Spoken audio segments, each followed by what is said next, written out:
उन जीवों की भी रक्षा करो जिनको तुम अपनी आंखों से नहीं देख सकते, उन सूक्ष्म जीवों की रक्षा करो। ये कहने की सामर्थ्य केवल महावीर में है, बाकी दुनिया में किसी में नहीं है। क्या हो रहा जय मरण का क्या डर? मरण से हम क्यों डरें? आचार्य क्या कहते हैं, तुम अगर मरण करोगे ना बाबू तो पुनः जन्म होगा कि नहीं? मरण होगा तो पुनः जन्म होगा, और जब पुनः जन्म होगा तो फिर पुनः मां को कष्ट होगा, मां को नहीं तो तिरंज हुए तो तिरंजनी को कष्ट होगा, और तिरंज नहीं होगा सम्मोषण हुए तो तुम्हें स्वयं को भी तो कष्ट होगा। स्वयं को कष्ट देना भी पाप कहा है महावीर ने।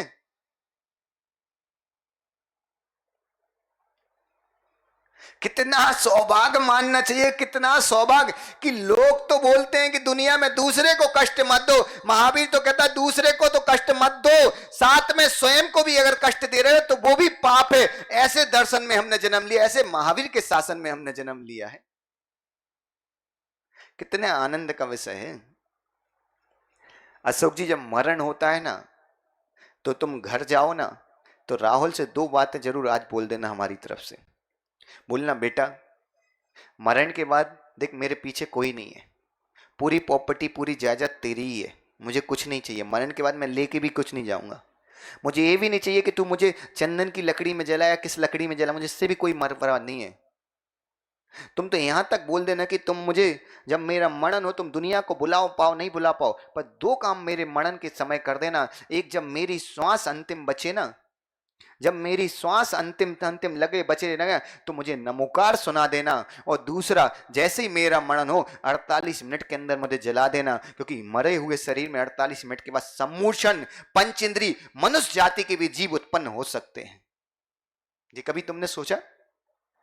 और क्या बात बताऊं मां, आप लोग इतना बोलती हो, इतनी बातें करती हो, इधर उधर की करती हो, तुम लोग भी जेंट्स लोग इतने दुकानों पर बैठ के इधर उधर की बात करते हो, मुझे आज तक एक परंपरा अपनी समझ में नहीं आई। जब व्यक्ति मर जाता है तो हमारा तेजस, हमारा राकेश, हमारा अल्पेश भाई जाता है, अरिहंत नाम सत्य, सिद्ध नाम सत्य। भाई जो मर गया वो असत्य, सुना रहा वो मुर्दा है, सुन रहा नहीं है मुर्दा, उसको तू सुना रहा है अरिहंत नाम सत्य। और जब जीवित था तो तू सुनाने नहीं गया कि अरिहंत नाम सत्य था, सिद्ध नाम सत्य। अगर जीवित में एक बार तूने सुना दिया होता ना तो बेचारा जो मरा है ना वो ही सत्य मार्ग पे चल जाता।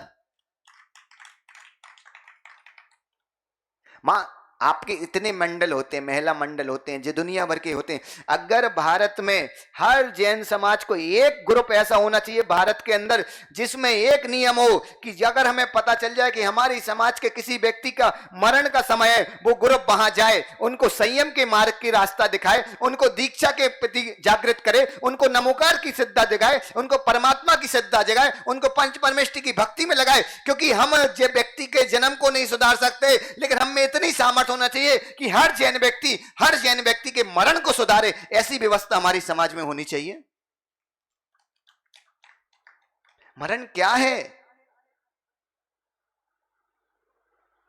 आप देखो कि एक हम जीवन भर,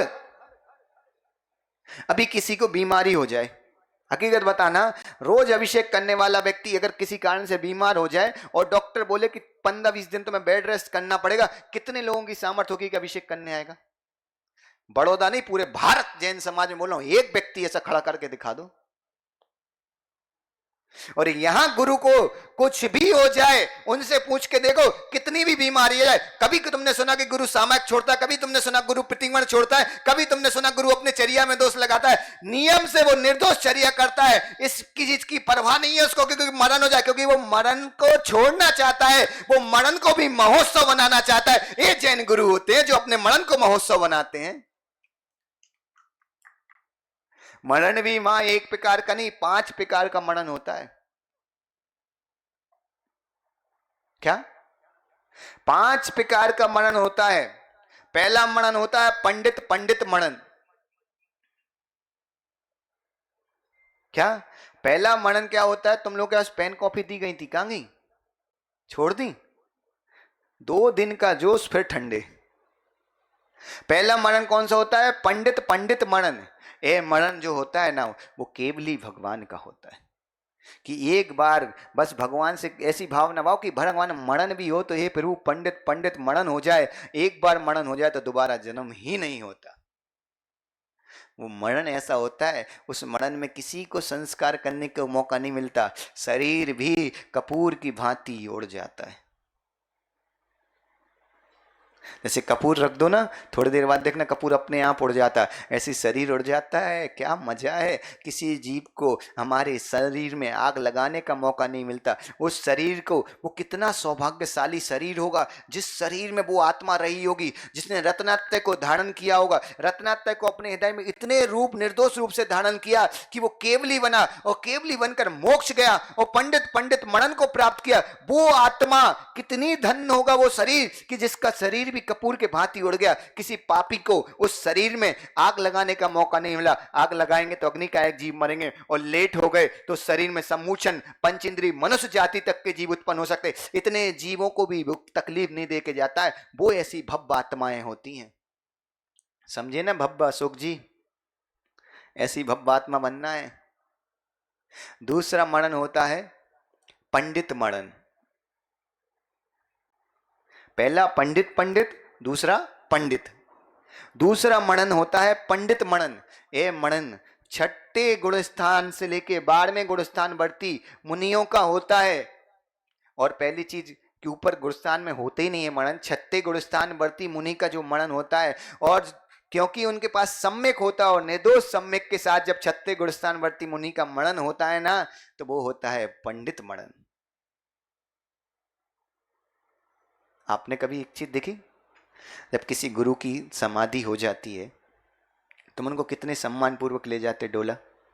अभी सन्मति पार्क में हुई ना एक समाधि, अविनाश की माँ ने दीक्षा ली, उनकी हुई। अब आप सोचो, कल्पना करो अविनाश, बुरा नहीं मानना, हो सकता है कि कभी तुमने सोचा कि जिस माँ को तुमने कई बार जवाब दिया होगा, ऊंची आवाज में बात की होगी, उस माँ ने तो अपना जीवन धन्य कर लिया, तुम क्या कर पाए। आज घर जाके ना कमरा बंद करके 10 मिनट बैठना और सोचना कि इस माँ को मैंने कितनी बार ऊंची आवाज में जवाब दिया होगा।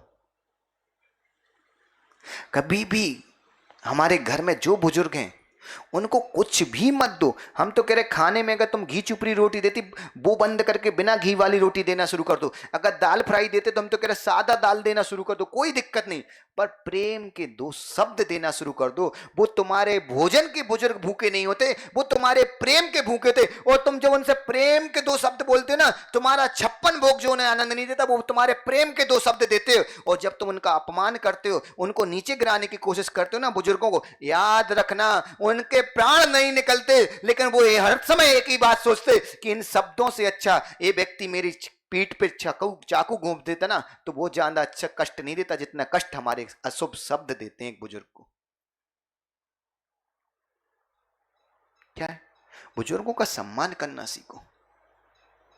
और सबसे बड़ी चीज, अगर कोई हमारे परिवार में बुजुर्ग है भी, तो एक चीज बताओ, कितने दिन का मेहमान है। और दूसरी चीज हमेशा याद रखना, हमेशा याद रखना कि एक बुजुर्ग का घर में होना उसी तरह होता है जैसे एक परमात्मा की आशीष की छाया घर पे होती ना, उसी तरह बुजुर्ग का घर में होना होता है। एसके जैन साहब सुबह से उठ के गुरु के चरण छूट जाए, मैं बोलता कोई बात नहीं, प्रभु का अभिषेक छूट जाए कोई बात नहीं, लेकिन सुबह से उठ के जो हमारे घर की माँ है, जो हमारे घर के पिता है ना, उनके पास जाके प्रेम से एक बार पूछ लिया करो तुम ठीक हो। हम मजाक नहीं कर रहे, उनको वो आनंद आएगा, वो आनंद आएगा। तुम लाख रुपए के उन्हें वस्त्र दे दो, वो आनंद नहीं देते, लेकिन तो अपना बेटा जब बोलता ना माँ से, माँ तुम ठीक हो ना, उसको इतना सुकून मिलता है, इतना सुकून की आप कल्पना नहीं कर सकते। तीसरा मरण बाल पंडित मरण। बाल पंडित मरण, पांचों मरण भी पूरा पता चल जाएगा।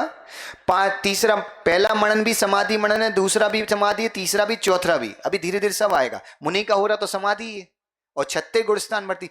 मुनि भेष की कल्पना नहीं है, याद रखना। यहाँ जैन दर्शन में मुनि भेष की पूजा नहीं है। आप इसलिए हमारी पूजा नहीं करते हो कि हमने पिच्ची कमंडल ले ली, हम निर्गंध हो गए। आप हमारी इसलिए पूजा करते हो कि हमने निर्गंध के साथ रत्नत्य को धारण किया, हमने चारित्र को धारण किया, जो तुम कर भी नहीं पा रहे हो उसको हमने धारण किया, इसलिए तुम हमारी पूजा करते हो। अशोक जी हमारे यहाँ मुनियों की पूजा नहीं है, मुनियों के रत्नात्रय की पूजा है। अपनी बात चल रही थी कि किसी की डोला निकला, समाधि का डोला निकलता, तुमने देखा कि एक वो ही शरीर जैसा हमारा वैसा शरीर उनका है, लेकिन उनके मरण के बाद क्या होता है, उनके शरीर को सम्मान पूर्वक पूजा होती है, होती ना, उल्टी होती लेकिन पूजा होती, पूजा होती है उनके शरीर की। क्यों? क्योंकि भाई ये वो पवित्र स्थान है, जो वो पवित्र शरीर है जिस शरीर में रत्नात्तर रहा, रत्नात्तर रूपी आत्मा रही, उसके रहने से ये शरीर भी पवित्र हो गया, ये शरीर भी पूजनीय हो जाता है। सोचो रत्नात्तर की क्या महिमा, कि जिस शरीर को मल का पिंड कहा जाता है, वह शरीर भी रत्नात्तर के रहने से, रात इस आत्मा में रत्नात्तर धारण करने से वह शरीर भी इतना पूजनीय हो जाता है कि जिसके शरीर के ऊपर लोग कभी देखना पसंद नहीं करते, आज उस शरीर की पूजा कर रहे हैं। ऐसा कुछ भावना भाव तुम लोग, क्या भावना बातें। अरे माँ इतना वैभव मिल जाए, क्या वैभव मिले, वैभव ये है कि जिस शरीर की तुम जीवन भर लोग जिस शरीर को देखना पसंद नहीं करते, मल का पिंड बोलते, वो शरीर भी पूजनीय हो जाता है। अभी दिलीप तुम लोग सब लोग पिसन सागर जी के यहाँ जाओगे, जाओगे ना, वहां एक बुजुर्ग महाराज जी मिलेंगे। कौन से? पर्व सागर जी, याद है कि नहीं? पिसन सागर जी को जितनी भक्ति से नमोस्तु करोगे ना, उससे कई गुना ज्यादा भक्ति से पर्व सागर जी को नमोस्तु करना। पिसन सागर जी तो अभी साधना कर रहे हैं, साधना के मार्ग पे चल रहे हैं, वो तो साधना का फल पाने वाले हैं, वो तो बिल्कुल पकने वाले फल हैं कि बस वो साधना का फल है। उनने तो अपने चारित्र का मंदिर बना लिया है, बस उस चारित्र के मंदिर पे कलशारोहण करने वाले पिसन सागर जी, चाहे पिणुस सागर हो चाहे कोई भी सागर हो, वो तो अभी मंदिर बना रहे हैं। उनने तो अपने चारित्र का मंदिर बना लिया, बस उस पर कलश चढ़ाने वाले हैं। इसलिए स्वाभाविकता, आप बताओ गाय के पास जाते हो तो ईमानदारी से बताना, गाय से गोबर लेने जाते हो कि दूध लेने? दूध लेने की भावना से जाते हो। तो जिन गुरुओं के पास जो है उनसे वही लेके आ, दूसरी चीज क्या लेके आना। एक वो पापी होता है जो गाय के पास जाता है और गोबर लेके आ पाता है, एक वो धर्मात्मा पुण्यात्मा होता है जो गाय के पास जाता है और दूध लेके आता है। उसी तरह कोई व्यक्ति संसार का गुरुओं के पास आता है, वो गुरुओं के दोष देख के आ पाता है, वो पापी में ही है। और जो व्यक्ति गुरुओं के पास जाकर उनके गुण देख के आता है, वही सच्चा धर्मात्मा, वही पंचम काल में पुण्यात्मा है जो गुरुओं में गुण देखता है। तो ऐसे जाना और उनको लगे। और एक चीज याद रखना, आपके जाना, आपकी विनय करना उनकी समाधि में साधन बनता है। एक कोई बुजुर्ग साधु हमारे पास है, तुम लोग हमारे पास आओ, तुमने कभी एक चीज नोटिस की, तुम जितने बार हमें नमोस्तु करते, अगर कभी जाने लगो तो मैं सारा करते नहीं, यत्न सागर जी को भी करो। इसलिए नहीं कि उनके मन में भाव आए, उनके मन में भाव नहीं है, लेकिन मनुष्य कभी किंचित कदाचित भाव आ जाए तो ऐसा भाव आए क्यों? एक मुनि को, अगर हम एक मुनि के भावों की रक्षा कर ली ना, तो संसार में एक मान के चलना कि हमने करोड़ों द्रव्य दान करने में जो पुण्य नहीं कमाया, वो पुण्य हमने एक मुनि के भावों की रक्षा करके कमाया। माँ ऐसे बुजुर्ग साधु जब भी मिले उनके पास विशेष तौर पे नमोस्तु करने जाओ, क्योंकि उनको लगे कि हमारी चारित्र के प्रति भी इनकी श्रद्धा है, हमारी भक्ति, ये हमारी भी भक्ति करते हैं। जब हम ऐसी भावना से जाते ना तो क्या होता है, वो गुरुओं का विशेष प्रेम, विशेष आशीर्वाद हमें मिलता है।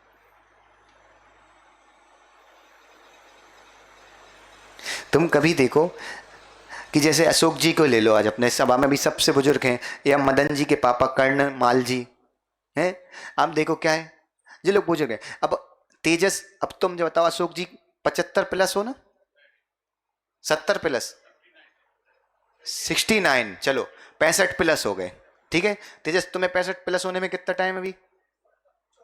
14-15 साल है 65 होने में। अब बताओ तुम्हें जो 14-15 साल में क्या जीवन के सुख दुख आते, अब तुम 14-15 साल लगाओगे उसको कमाने में, इससे अच्छा 15 मिनट अशोक जी के पास बैठ जाओ, फिर 14 साल का तुम्हें एक्सपीरियंस बता देंगे। अब तुम क्या होगा, 14 साल का एक्सपीरियंस पहले मिल जाएगा और 14 साल वो, तो तुम 28 साल आगे निकल जाओगे कि नहीं बाबू? है? अब हमारे साथ समस्या क्या है कि हम संसार में तो इस चीज का ध्यान रखते हैं। जैसे क्या है कि मान लो एक पल के लिए हमारा जयदीप भाई किसी भोजन करने गया और वहां बहुत सारे काउंटर लगे, तो वो सीधा खाता है, पहले क्या पूछता है अपने दोस्तों से।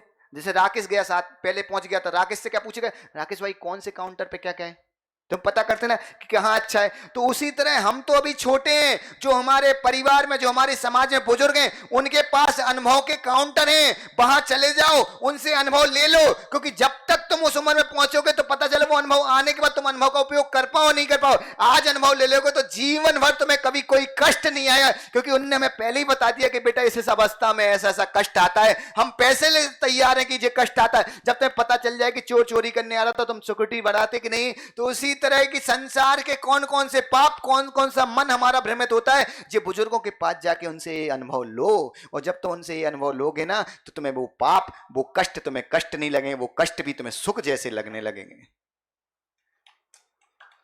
अब बताओ, इतना खुल खुल के तो तुम्हें पूरा रास्ता बता देते, और क्या चाहते हो अब तो हमसे, है? अब क्या भाई, हम करके ही दिखा देंगे अब तुम्हें। और तुम तो करके भी देखो, कभी भी तुम देखना बुजुर्ग आता तो उनको हम बड़े प्रेम से रखते, क्यों? क्योंकि इनकी जो दुआएं रखती ना, याद रखना, जितना हमारा आशीष तुम्हारे ऊपर काम आता ना, उतनी तुम्हारी दुआएं भी, उतनी तुम्हारी सद्भावना भी तो हमारे लिए काम आती। अब नहीं भागेगा। और अशोक जी एक चीज याद रखो, हम तो ये मानते हैं कि अगर कोई चिंगम मैग्नेट, जानते ना, मैग्नेट से अगर कोई दूसरी मैग्नेट या दूसरा लोहा दूर भाग रहा है, तो हम लोहे और मैग्नेट का दोष नहीं देते, हम तो उस मैग्नेट का देते कि तुम में इतनी ताकत होनी चाहिए, तुम में ऐसी माहौल होना चाहिए कि दुनिया तुमसे दूर ना भागे, स्वयं चिपकने आए। अरे अशोक जी हमें गले लगा लो, हमसे एक बार जय जिनेंद्र कर लो, ऐसा माहौल क्रिएट करो। क्या तुम दुनिया को दोष देते, स्वयं को दोष दो। अब हम बोले कि भगवान ने हमारे साथ भेदभाव किया, मैं पंचम काल में थे। अरे काय का भेदभाव, उन्होंने तो स्पष्ट मौका दिया था, हम उस मौके को नहीं समझ पाए तो पंचम काल में डले, और जिनने समझ लिया वो सीधे सिद्ध सलाह में बैठे। तो क्या है? मरण। तीसरा कौन सा है? बाल पंडित मरण। बाल पंडित मरण होता है जो वृत्ति साबक, जो वृत्त लेता है, पितमा लेता है, पंचम गुरुस्थान भर्ती होता है, लेकिन होता सम्यक के साथ, क्योंकि चौथे के ऊपर जो भी जाता है वो सम्यक ही रहता है, लेकिन वो व्यक्ति मुनि नहीं बन पाता। वृत्ति तो बन जाता है लेकिन मुनि नहीं बन पाता। जैसे छुल्लक एलक हैं या छुल्लिका हैं, इन सबका, या आरिका हैं, इनका बाल पंडित मरण होता है। आरिका मां छठे गुरुस्थान में नहीं जाती, पांचवें गुरुस्थान की उत्कृष्ट सीमा आरिका की है, ठीक है ना। इसके बाद होता है बाल, बाल मरण। इसके बाद होता है बाल मरण, सॉरी। और जो बाल मरण है वो सम्यक दृष्टि।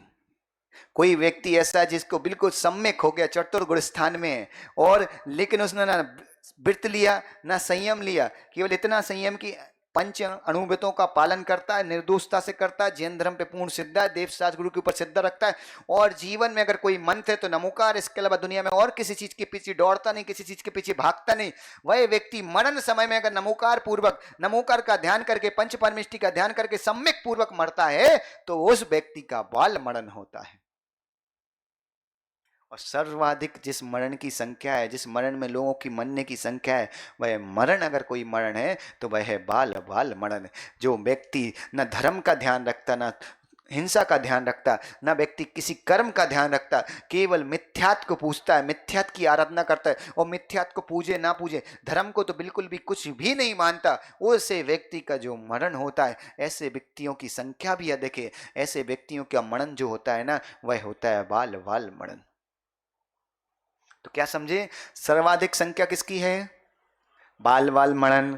फिर उससे कम बाल मरण, उससे कम बाल पंडित मरण, उससे कम पंडित मरण, और उससे कम पंडित पंडित मरण। गिनती के लोग जो केवली बनते हैं वो उससे मोक्ष जाए कितने लोग? तो हकीकत बताओ, स्कूल में आर के जैन साहब स्कूल में पढ़ाई की, आप वैसे चेहरे से भी पढ़े लिखे देखते हो, अब बाकी नहीं हो तो हम नहीं कह सकते। स्कूल में आपको याद हो जब रिजल्ट आता था तो एक बोर्ड लगा रहता था, उस पर रिजल्ट टंगता था।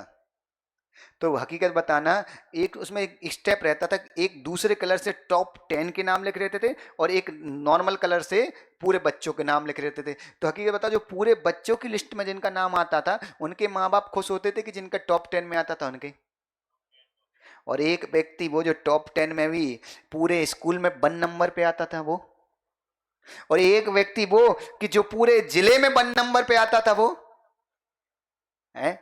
आप स्वयं सोचो कि अगर कोई बच्चा, तुम्हारा बच्चा गुजरात टॉप करे 10th या 12th में बोर्ड में, तो क्या होता है, गुजरात के राज्यपाल का स्वयं फोन आता कि तुम्हारे बेटे ने टॉप किया। आप सोचो उस समय कितना आनंद आएगा। गेट खोलो तो गुजरात की सारी मीडिया तुम्हारे बच्चे का इंटरव्यू लेने खड़ी है। सोचो जब तुम सड़े से पेपर में टॉप करते तो तुम्हारा बच्चा टॉप करता, तब तुम्हें इतना आनंद आता है। अगर तुम सब जैन भाई बाल मनन कर लो, बाल पंडित मनन कर लो, तो तुम्हारे गुरु को कितना आनंद आया कि हमने पढ़ाया और हमारे बच्चों ने टॉप कर दिया। कितना आनंद आएगा। तुम्हारा बच्चा टॉप करता तुम्हें आनंद आता, अरे तुम भी ऐसे टॉप करो तो हमें भी तो आनंद आया कि हमने पढ़ाया, हमारा स्टूडेंट ने टॉप किया। तो ये 5 प्रकार का मनन होता है। 4 मनन में सम्यक लगता है और 5वें मनन में मिथ्यात लगता है। आगे क्या है, भय। भय किस बात का, ऐसा नहीं तो क्या पता चला कि पीछे से आकर आशीष आया और उसने तेजस को हु कर दिया, वो बोले डर गए, ये तो सम्यक दृष्टि नहीं है। अरे ये भय नहीं, भय इस बात का कि प्राण चले जाए कोई बात नहीं, लेकिन कभी धर्म नहीं जाने दूंगा। आपको इतिहास बताऊं, छत्तीसगढ़ का इतिहास।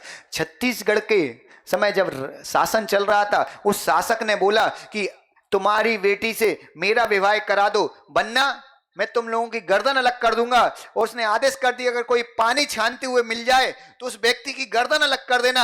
वहां छत्तीसगढ़ के जैनियों ने उस समय अपना पूरा पैसा छोड़कर, अपना पूरा जायदाद छोड़कर वहां से सब लोगों ने अपनी पोटरी बांधी और दूसरे प्रांत में शिफ्ट हो गए। बोले हम एक अधर्मी को अपनी बेटी नहीं दे सकते। उनने पता क्या किया, तेजस एक कुतिया के गले में पट्टा बनवाया, अगर इतना ही वासनाओं का शौक है तो इस कुतिया से शादी कर लो। लेकिन जैन बेटी मरना पसंद करेगी, अधर्मी के घर पे जाना पसंद नहीं करती, वो सच्ची जैन बेटी होती है। और आज हमारी बेटियां क्या हो रहा है, हमारी बेटियां किसी भी धर्म में, किसी भी संप्रदाय में जा रही, क्या कर रहे हो तुम लोग। इन बेटियों की रक्षा नहीं कर पाओगे तो तुम्हारे धर्म की भी रक्षा नहीं हो पाएगी।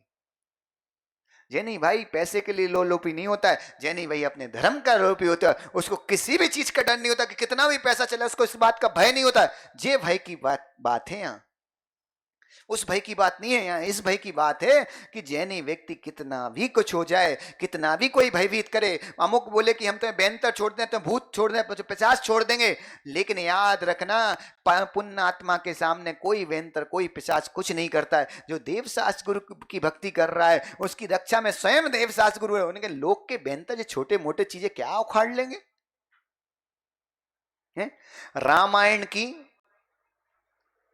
रामायण की एक घटना हमारे दिमाग में आई, आपको बताऊं। एक बार क्या हुआ मदन भाई, रावण ने देखा कि राम तो अब हारने वाले नहीं है, ये तो बड़े शक्तिशाली, बड़े प्रभावशाली है, तो हारने का नाम ही नहीं ले रहे। वहीं बैठ जाओ थोड़ी, यहां ये तो हारने वाले नहीं है।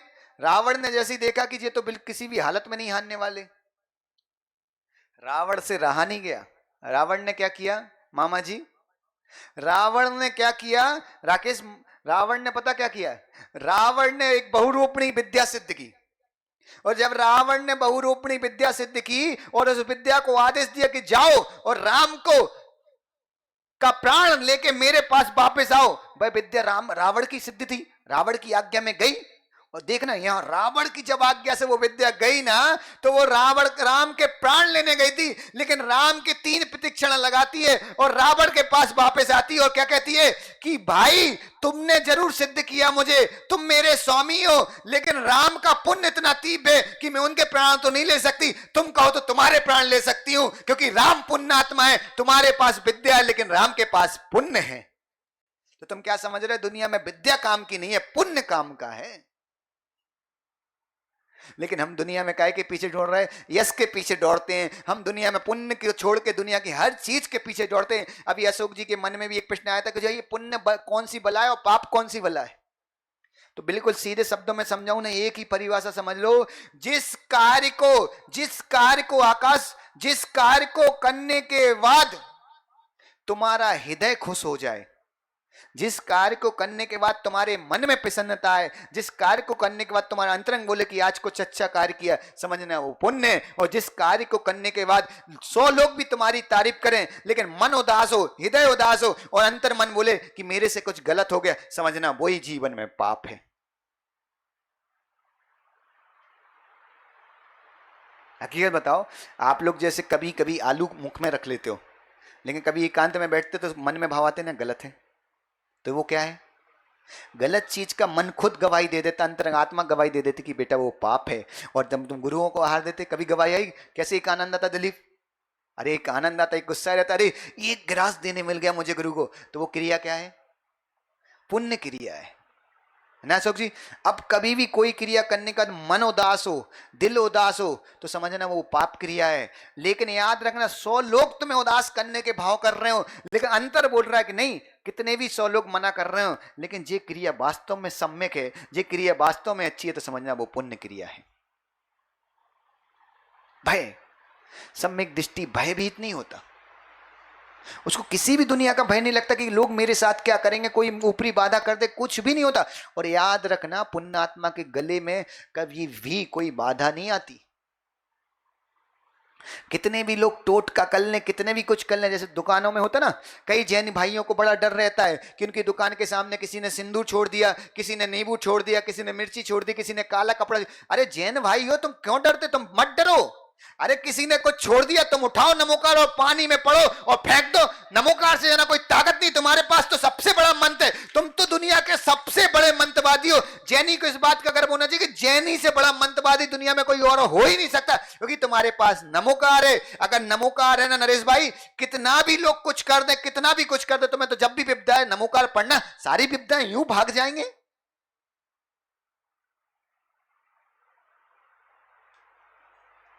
आपको क्या लग रहा? अरे वो नमोकार है जिस नमोकार को पढ़कर एक स्वान कुत्ता कहलाने वाला देव हो गया। वो नमोकार है कि एक मेढक को देव बना दिया। वो पंच परमेष्टि है उस नमोकार में। तुम क्या छोटा समझ रहे हो? अभी स्थिति बताऊं ना क्या है। अभी मदन भाई को कुछ हो जाए और हम बोले कि नमोकार की माला फिर लो, बताओ क्या बोलते हैं? अरे गुरुदेव रोज जीवन भर से फिर रहे, कुछ नहीं होता। अरे अभी तुमने फेरी कहा है, एक बार इस मन से वो माला फेर के तो देखो। एक बार तुम जब माला फेरोगे ना, माला बाद में पूरी होगी, पहले तुम्हारा काम पूरा हो जाएगा।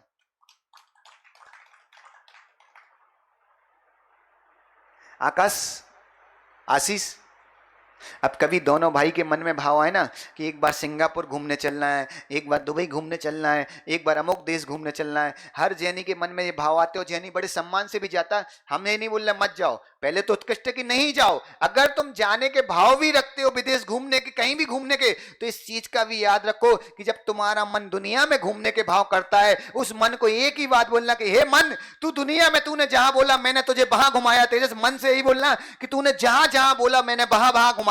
तूने जो जो बोला मैंने वो क्रिया की, तूने जो जो बोला मैंने वो उपयोग किए, वो साधन जुटाए। पर एक मन, एक मेरी एक विनती सुन ले कि जब मैं परमात्मा के चरणों में हूं, तू मुझे मत घुमाया कर। बस तू एक बार मुझे परमात्मा के चरण, जीवन में एक बार अपनी सिद्धा से माथा टेक लेने दे। एक बार मैंने अगर सिद्धा से माथा टेक लिया तो मेरा नियम से मोक्ष पक्का हो जाएगा। भय नहीं होता और गर्व भी नहीं होता। याद रखना, जैन कुल में जन्म लिए इस चीज का गर्व होता है, लेकिन उस व्यक्ति को इस चीज का गर्व नहीं होता है कि उस व्यक्ति ने जैन कुल में जन्म लिया। इस बात का वो सौभाग्य मानता कि मैंने जैन कुल में जन्म लिया, लेकिन ऐसा नहीं करता कि मेरे पास वैभव है, मेरे पास धन है, कि मैं तीर्थंकर हूं। कोई गर्व नहीं, उनको इस विषय का गर्व नहीं होता है। बस इस विषय का गर्व होता है कि मैं उस मार्ग पे चल रहा हूं जो मार्ग सच्चा है। इस विषय का गर्व होता है कि मैं उस परंपरा में जन्म लिया जहां अहिंसा का पाठ सिखाया जाता है। इस चीज का तो गर्व करना, लेकिन अभिमान मत करना। स्वाभिमान रखो, अपने स्वाभिमान की सम्मान की सम्मान रखना जो हमारा धर्म है, लेकिन किसी चीज का गर्व मत करो। ऐसा नहीं, अशोक जी के पास बहुत पैसा है, अल्पेश के पास पैसा है, तेजस के पास पैसा है, दिलीप, मदन, किसी के पास, राकेश के पास पैसा है, और मान लो कोई एक ऐसा हमारा जैन भाई है जिसके पास पैसा नहीं है, तो ऐसा नहीं कि नहीं वो जैन व्यक्ति मंच पे नहीं आ सकता। अरे वो भी जैन है, उसका भी है हृदय। पता मदन भाई, महाराष्ट्र में एक कसार समाज कहलाती है। वह एक कसार समाज महाराष्ट्र में, कभी जिनके रिश्तेदारों पता करने, कसार होते हैं, वो लोग चूड़ियां आदि बनाते हैं, चूड़ी बर्तन आदि। वो कसार समाज को, वो पहले पूरी पूरी की पूरी कसार समाज जैन थी। हमारे जैसे बुद्धिजीवी ज्ञानी लोग जो पैसे के लोलुपी थे, उनने कहा तुम्हारे पास पैसा नहीं, हमारे मंदिर में कोई इज्जत नहीं दी, उनको कोई पद नहीं दिया, उनको कोई सम्मान नहीं दिया, उनको तो फिर दूसरे मंदिरों ने सम्मान देना शुरू कर दिया, उनने तुम्हारा धर्म छोड़ दिया। व्यक्ति, क्योंकि आज का पंचम काल का व्यक्ति सम्मान का इतना भूखा है, इतना भूखा है जिसकी आप कल्पना नहीं कर सकते। तो याद रखो कि हमारे द्वारा राकेश कभी भी कुछ, कितना भी कुछ हो जाए, कोई भी सन्मति पार्क में आए, तुम यही कहना अरे मेरा सौभाग्य कि हमने तो मंदिर बनाने में हम निमित्त बने, तुम उस मंदिर की पूजा कर रहे हो। क्योंकि राकेश अपन को ऐसा सन्मति पार्क में ऐसा मंदिर बनाना, इस भावना से मंदिर बनाना कि इस मंदिर के लिए कोई ये नहीं बोले कि सन्मति पार्क वालों के लिए, सब लोग यही बोले कि पूरी बड़ौदा जैन समाज के लिए वो मंदिर बना है। क्योंकि बाबू हम मंदिर बना सकते हैं, लेकिन मंदिर की शोभा कब होगी? जब पुजारी होंगे। पुजारी नहीं होंगे तो मंदिर की शोभा। याद रखो कि तुम पार्टी कर सकते हो, लेकिन पार्टी में जब कोई खाने वाला नहीं आएगा तो खाने की शोभा क्या रहेगी? हम यहाँ प्रवचन करना शुरू कर दें, तुम लोग सुनने नहीं आओ तो क्या होगा? हमारी प्रवचन की कौन सी शोभा? अरे हमारी शोभा ही तुम लोग हो। अब याद रखना क्या है, तुम लोग हमारी शोभा हो ज्ञानी।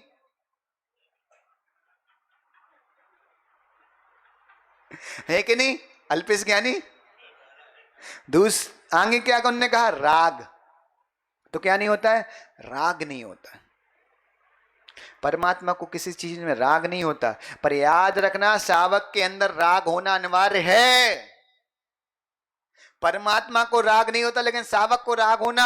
राग के आगम में दो भेद हैं, एक प्रशस्त राग, दूसरा अप्रशस्त राग। जो तुम्हें संसार के भोगों से, जो तुम्हें मिथ्यात आदि से, मिथ्या दृष्टियों से या संसार के कुदेवियों से जो राग होता है वो अप्रशस्त होता है, और जो देव शास्त्र गुरु से और पंच परमेष्टि के भक्तों से जो राग होता है वो प्रशस्त राग होता है। प्रशस्त राग तुम्हारी कर्मों की निर्जला कराता है और अप्रशस्त राग तुम्हारे कर्म बंद कराता है। तो क्या होना? राग होना चाहिए तुम्हें गुरु से। तेजस ऐसा ज्ञान, तेजस ज्ञानी ऐसा राग, अरे हमें सौभाग्य में गुरु मिला है, राग करो गुरु से। अरे संसार में संसार के लोगों से राग किया, अब सौभाग्य मिला है कि हमें गुरु से राग करने का मौका मिला। संसार के लोगों से राग किया, उन्होंने धोखा दिया। गुरु से राग किया, उन्होंने हमें मोक्ष मार्ग दिया। संसार के लोगों से राग किया, क्या मिल गया है? क्या मिल गया? संसार के लोगों से अगर तुमने राग किया, उन्होंने तुम्हें आनंद दिया, थोड़ा सा तुम्हारी तारीफ की, सुख दिया ना, लेकिन उनकी ये सारी चीजें तुम्हें क्या देंगी? नरक देंगे। गुरु से राग करने में कष्ट होता है, क्योंकि गुरु का जो बताया हुआ मार्ग कठिन है, लेकिन जब वो उस मार्ग पे चलते हो ना, तो जब मार्ग खत्म होता ना, तो सीधा स्वर्ग मिलेगा बाबू। क्या सोच रहे हो? अब समझ में आ रहा ना ज्ञानियों? क्या आनंद है। सोचो कि एक ज्ञानी शब्द सुनने में, एक ज्ञानी शब्द सुनने में तुम्हें इतना आनंद आता है, जिस दिन तुम केवल ज्ञानी बन जाओगे कितना आनंद आएगा है? और एक ज्ञानी हम नहीं बोल रहे, ये आचार्य कुंद कुंद स्वामी ने कहा कि निगोदिया भी ज्ञानी है। अब किसी व्यक्ति को अशुभ मत बोलना, क्योंकि वो भी ज्ञानी है, उसमें भी केवल ज्ञान रूपी शक्ति विद्यमान है। तो राग नहीं करना, लेकिन प्रशस्त राग रखना। और वो कब तक रखना? जब तक तुम मुनि नहीं बन रहे हो। मुनि बन जाओ तो उस प्रशस्त राग को भी छोड़ देना। मुनियों को कहा है कि जब उत्कृष्ट तप में बैठो ना, तो पंच परमेष्टि का भी राग छोड़ दो। फिर तुम्हारे लिए कोई पंचम परमेष्टि उपाधि नहीं है, फिर वो भी हे हैं। फिर तो तुम्हारी निज आत्मा ही तुम्हारे लिए उपाधि है, तुम्हारा निज परमात्मा ही तुम्हारे लिए उपाधि है। बाकी संसार में जितने परमात्मा है, जितने जीव हैं, वो सब तुम्हारे लिए हे हैं। लेकिन उस अवस्था तक जब तक नहीं पहुंच रहे सेठ जी, जब तक उस अवस्था तक नहीं पहुंच रहे, जब तक इनको मत छोड़ो। इनको भी छोड़ दिया हो, पानी पाए तो बीच में अतर में लटक जाओगे। रस्सी ध्यान है ना, वो तना टूट गया तो कहां जाओगे? निगोद और नरक की खाई इंतजार कर रही है, वहां गिर जाओगे। आगे क्या है? द्वेष। द्वेष भी नहीं करना। द्वेष तो किसी भी अवस्था में अच्छा नहीं है, किसी भी अवस्था में अच्छा नहीं होता द्वेष।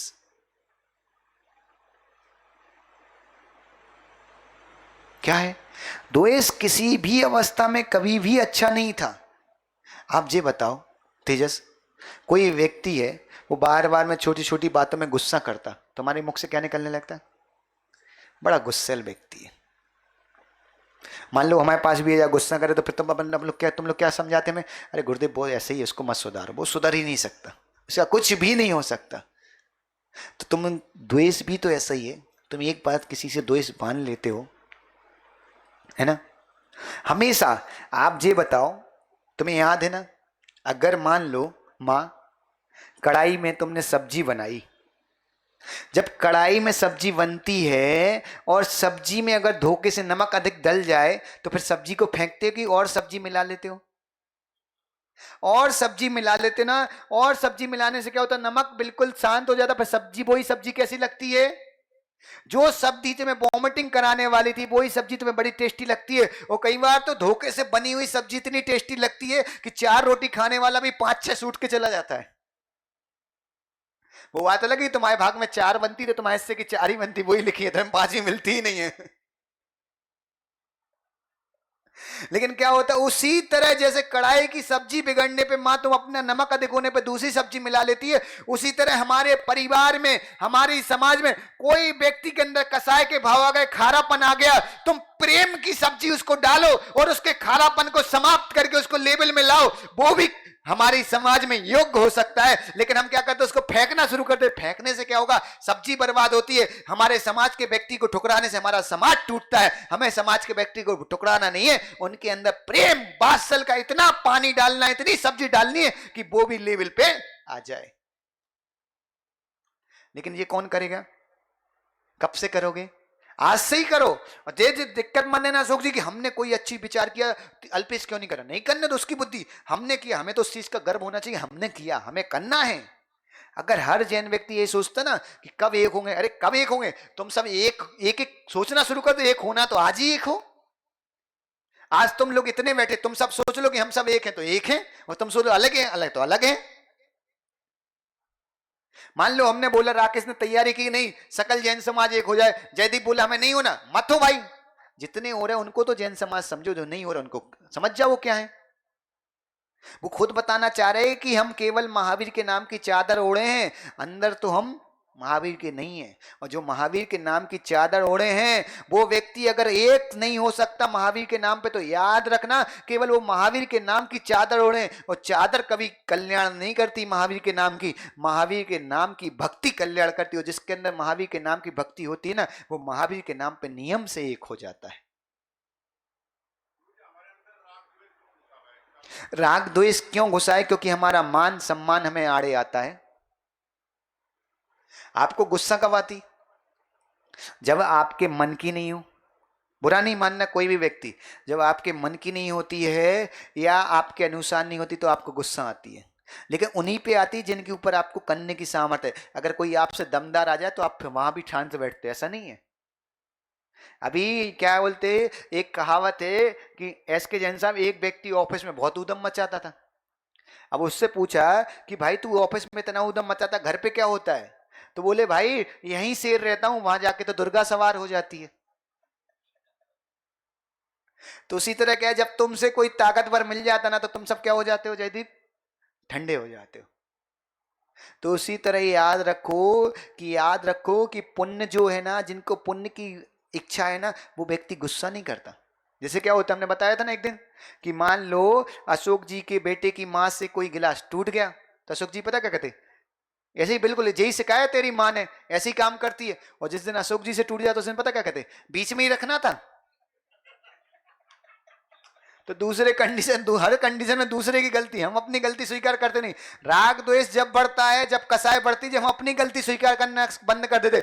आप देखो आपके गुरु हमेशा तत्पर हैं तस्मिच्छामि दुक्कड़म बोलने के लिए। वो नहीं सोचते कि मुनि से बोल रहा हूं कि जीव से बोल रहा हूं। कैसे तुमसे भी गलती हो तो तुरंत गुरु बोलते तस्मिच्छामि दुक्कड़म, हमें क्षमा करना भैया, क्योंकि हम में तुम जैसी सामर्थ्य नहीं है। तुम्हें कमट बना के जाना, हमें तो भैया पार्षनाथ बनना, हमें कमट बना के नहीं जाना है। तो क्या बनना है? पार्षनाथ बनना है कि कमट बनना है? पार्षनाथ बनना है ना, तो कोई ने गलती नहीं भी की, तुमने गलती नहीं की, पार्षनाथ ने कौन सी गलती? कोई नहीं की। लेकिन 10 भाव तो पार्षनाथ ने कमट को माफ किया, तुम 10 मिनट के लिए माफ करना शुरू कर दो। अगर हर व्यक्ति एक नियम कर लेना, आज आज दिन भर में प्रैक्टिस करना, अशोक जी चाहे कोई भी हो, कोई भी, कोई तुम्हें कुछ भी बोले, जहां तुम्हें गुस्सा आए, बस केवल 10 मिनट रुक जाना। 10 मिनट रुक के ये सोचना कि हमें गुस्सा करनी कि नहीं करनी। अगर मन बोले करनी है तो कर देना, और मन बोले नहीं करनी तो रुक जाना। आज केवल इतना प्रैक्टिस करके देखना होती कि नहीं। तुम्हें पता, बहुत बड़ी वजन दे दिया आज हमने तुम्हारे ऊपर। ये प्रैक्टिस करने में भी तुम्हें बहुत बड़ा पसीना आ जाएगा। तो याद रखना कि राग द्वेष, राग द्वेष को अपन कल फिर समझेंगे, समय हो रहा है, बहुत अच्छे विस्तार से समझेंगे कि राग द्वेष क्या है, इनसे हमें क्या लॉस है, क्या प्रॉफिट है। हम प्रयास यही कर रहे हैं कि तुम्हें एक एक चीज बिल्कुल विस्तार से समझा सकें। जितना हमारा ज्ञान उतना हम समझाने का प्रयास कर। तो एक बात हमेशा याद रखना अल्पेश, कि हम जो भी तुम्हें समझाने का प्रयास कर रहे हैं ना, वो सब कुछ हमारा नहीं है, वो हमारे गुरु का दिया है। और जो तुम्हें समझ में नहीं आ पा रहा है वो समझना वो पिणुस सागर का है। बाकी जितना हमें गुरु ने सिखाया, उनने तो बहुत कुछ सिखाया है, इतना सिखाया कि हम तुम्हें बता नहीं सकते। लेकिन हमारी बुद्धि छोटी, हम जितना सीख पाए उतना हम तुम्हें बता पाते हैं। उनने तुम्हें बहुत कुछ दिया, हम ले नहीं पाए। तो इसी तरह हम भी तुम्हें प्रयास कर रहे कि जैसे गुरु ने हमें दिया वैसे ही हम तुम्हें दे दें, तो तुम्हारा भी कल्याण हो जाए। जब एक गुरु को मिलने से हमारा कल्याण हो गए, तो तुम सबने भी हमें गुरु के पद पे बैठा ला, तुम्हारे भी कल्याण। इसी भावना से तो हम तुम्हें देते हैं, और कोई स्वार्थ नहीं। हम नहीं चाहते कि तुम हमारे जाने के बाद बोले, दिलीप बोले, मदन बोले, बहुत अच्छे महाराज जी। अरे भाई, हजारों ऐसे महाराज जी अच्छे हुए, उससे क्या फायदा हुआ अच्छे महाराज जी हैं। फायदा तो जब होगा कि तुम खुद बोलो कि महाराज जी के सानिध्य में हम अच्छे हो गए, तो हमें भी गर्व होगा कि हमारा सानिध्य सक्सेस हो गया। इसी मंगल भावना के साथ कि हम सब अपने मोक्ष मार्ग को प्रशस्त करें, और हम भी इस संसार मार्ग को छोड़कर वो 5 प्रकार के जो मरण हैं, उन 4 मरणों में किसी न किसी मरण को, पंचम काल में मरण को प्राप्त होंगे, जिससे हमें नियम से स्वर्ग मिले। हम प्रतिदिन बोलते कितना काम करो कि स्वर्ग मिल जाए। तुम धोखे से भी, आने वाला जो पंचम काल है बहुत खतरनाक है, उसमें मत आना, मत फंसना उस पंचम काल में। लेकिन उसमें फंस गए ना, तो तुम्हें कोई बचाने वाला योग्य गुरु भी मिल जाए, ये बड़ा दुर्लभ हो जाएगा। आज गुरु मिला है तो बच जाओ, आज रस्सी मिली है तो कुएं से निकल जाओ। अगर रस्सी टूट गई ना, तो फिर कुएं से तुम्हें कोई नहीं निकाल पाएगा। इसी मंगल भावना के साथ बोलिए आचार्य भगवान विशुद्ध सागर जी महाराज की। राकेश, इंदौर से कुछ लोग आए हैं।